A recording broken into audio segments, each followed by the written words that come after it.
Hi, ഞങ്ങൾ ട്രിവാൻഡ്രത്ത് product purchase ചെയ്യാൻ പോയ ഒരു ഷോർട്ട് ഇട്ടിട്ടുണ്ടായിരുന്നു. അതിൻ്റെ ഒരു വ്ളോഗാണ് ഇന്ന് കാണിക്കുന്നത്. ഞങ്ങൾ ഗണേഷിലാണ് പ്രോഡക്റ്റ് പർച്ചേസ് ചെയ്യാൻ പോകുന്നത്. ഈ പ്രാവശ്യം പോയപ്പോൾ അവിടെ റോഡ് പണിയുടെ പ്രശ്നങ്ങൾ കാരണം ആ ബിൽഡിങ്ങിൽ നിന്ന് ആ സ്ഥാപനം വേറൊരു ബിൽഡിങ്ങിലോട്ട് മാറ്റിയിട്ടുണ്ടായിരുന്നു. മാക്ബിഡ് എന്നാണ് ഇപ്പോൾ ഗണേഷിൻ്റെ പേര് മാറ്റിയിട്ടുള്ളത്. ഞങ്ങൾ അവിടേക്ക് പോയി ഞങ്ങൾ ഇയർ ചെയിന് നോക്കി, പിന്നെ ടിക്ക നോക്കി. ഇയർ ചെയിൻ ഓൾമോസ്റ്റ് നമ്മുടെ കയ്യിലുണ്ടായിരുന്ന കുറച്ച് ടൈപ്പുകളായിരുന്നു വീണ്ടും നമ്മളവിടെ കണ്ടത്. ടിക്ക നല്ലത് കിട്ടിയിട്ടുണ്ടായിരുന്നു കേട്ടോ. പിന്നെ അതൊക്കെ നോക്കിയിട്ട് നമ്മൾ നേരെ ഞാൻ നോക്കിയത് ഒരു സിമ്പിളായിട്ടുള്ള ഇയർ ചെയിൻ ആയിരുന്നു. അത് തന്നെ ഞാൻ എടുത്തു കേട്ടോ. അത് കുഴപ്പമില്ലായിരുന്നു, കൊള്ളായിരുന്നു. അത് ഞാൻ എടുത്തിട്ടുണ്ടായിരുന്നു. പിന്നെ ഞങ്ങൾ ബിന്ദിയാണ് നോക്കിയത്. ബിന്ദി വലിയ സൈസേ കിട്ടിയുള്ളൂ, ചെറിയ സൈസൊന്നും കിട്ടിയില്ല.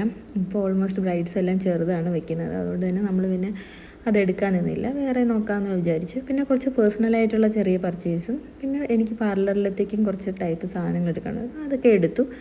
പിന്നെ നമ്മൾ ബില്ലിങ്ങിലേക്ക് വന്നു കേട്ടോ. ബില്ലിങ്ങും കഴിഞ്ഞ് അവിടെ നിന്ന് ഇറങ്ങി നേരെ കുമാർ കഫേയിലേക്ക് വെച്ച് പിടിച്ചു. അതെവിടെയെന്നല്ലേ, കിള്ളിപ്പാലത്താണ് ലൊക്കേഷൻ വരുന്നത്. അവിടെ പോയി നമ്മൾ ഊണ് കഴിക്കാൻ തീരുമാനിച്ചു. കാരണം അവിടുത്തെ ഊണ് എനിക്ക് ഭയങ്കര ഇഷ്ടമാണ്. ഞങ്ങളെപ്പോൾ ട്രിവാൻഡ്രത്ത് എന്തെങ്കിലും കാര്യമായിട്ട് വന്നാലും അവിടെ കയറിയാണ് ഊണ് കഴിക്കാറ് കേട്ടോ. അവിടുത്തെ സാമ്പാർ ഒരു രക്ഷയില്ല.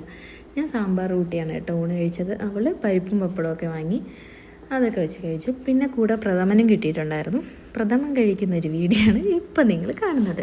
അവൾക്കൊരു യൂട്യൂബ് ചാനലുണ്ട്, അതിലേക്കൊരു ഫുഡ് വ്ളോഗിന് വേണ്ടിയിട്ടും കൂടിയാണ് ഇതൊക്കെ മെയിനായിട്ട് എടുത്തത് കേട്ടോ. പിന്നെ നമുക്ക് അവിടെ അധികം നേരം നിൽക്കാനുള്ള സമയമൊന്നും ഉണ്ടായിരുന്നില്ല. വേറെ പർച്ചേസും കാര്യങ്ങളൊന്നുമില്ല, ടൈം ഇല്ലാത്തതുകൊണ്ട് തന്നെ ഞങ്ങൾ അപ്പം തന്നെ അവിടെ നിന്ന് ബസ് കയറി നമ്മൾ അവൾ നിലമേൽ ഇറങ്ങി, ഞാൻ ഇങ്ങോട്ടും പോന്നു കേട്ടോ. ഇടയ്ക്കൊന്ന് അവൾ ചെറുതായിട്ടൊന്ന് ഉറങ്ങി. അതിൻ്റെ ഒരു വീഡിയോ ആണ് കണ്ടത്.